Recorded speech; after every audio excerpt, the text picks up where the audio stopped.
Kali ini aku mau buat popcorn karamel lebih enak dari XX1.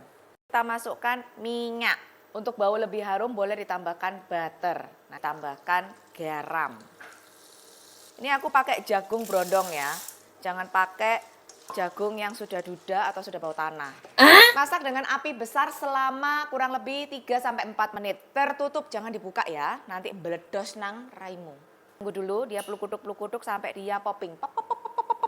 Selang 4 menit apinya dimatikan, jangan langsung dibuka, diamin dulu sampai jagungnya itu completely popping ya. Jadi nggak ada yang meletus-meletus lagi, nggak ada yang meletup-meletup lagi, diamin dulu. Kan.